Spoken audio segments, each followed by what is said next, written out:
7h10, c'est l'heure d'ouvrir notre fenêtre sur l'outre-mer.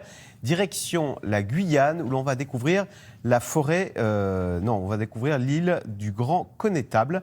L'île du Grand Connétable, c'est un trésor de biodiversité qui est surtout vierge de toute présence humaine. Vous voyez ce reportage de Sophia Briganti et Pierre-Olivier Pradino.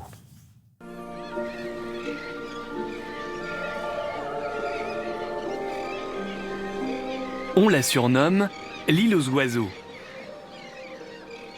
L'île du Grand Connétable abrite une des faunes les plus riches des territoires d'outre-mer. Dans les airs, des milliers d'oiseaux marins et dans l'eau, des mérous centenaires. C'est un site exceptionnel pour la Guyane, l'île du Grand Connétable, parce qu'on est la plus grande colonie de frégates superbes. La seule autre colonie, ce sera côté brésilien. Et du coup, c'est quand même assez exceptionnel d'avoir si proche de la côte une colonie d'oiseaux marins comme ça, ici, est préservée. Jérémy est garde à la réserve naturelle du Grand Connétable, la plus ancienne de Guyane. Il vient en mission sur l'île pour étudier et recenser les espèces protégées de la réserve. Frégates, sternes, mouettes, nodis. Plusieurs milliers d'oiseaux se reproduisent sur cette terre vierge de toute vie humaine. Donc là, potentiellement, il y a soit un nid pas loin, soit un jeune qui est encore pas loin.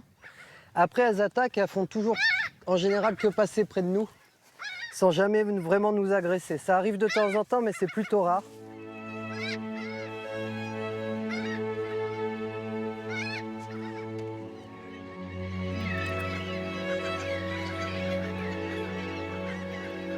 T'as l'odeur, t'as le son, t'as les oiseaux, c'est vraiment un spot. Ouais, quand t'es arrivé sur place, t'es bien. T'es vraiment bien, quoi.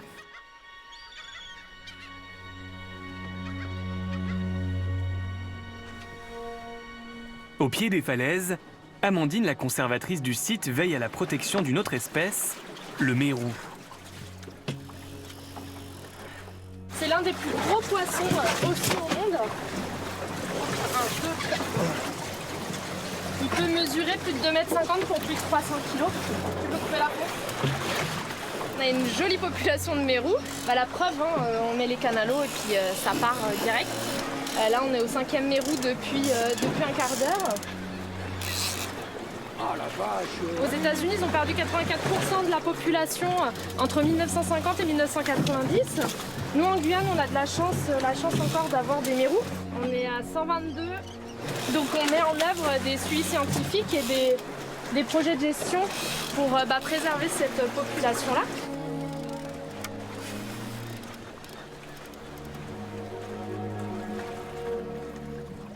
C'est rassurant de voir que finalement la réserve elle sert vraiment à quelque chose.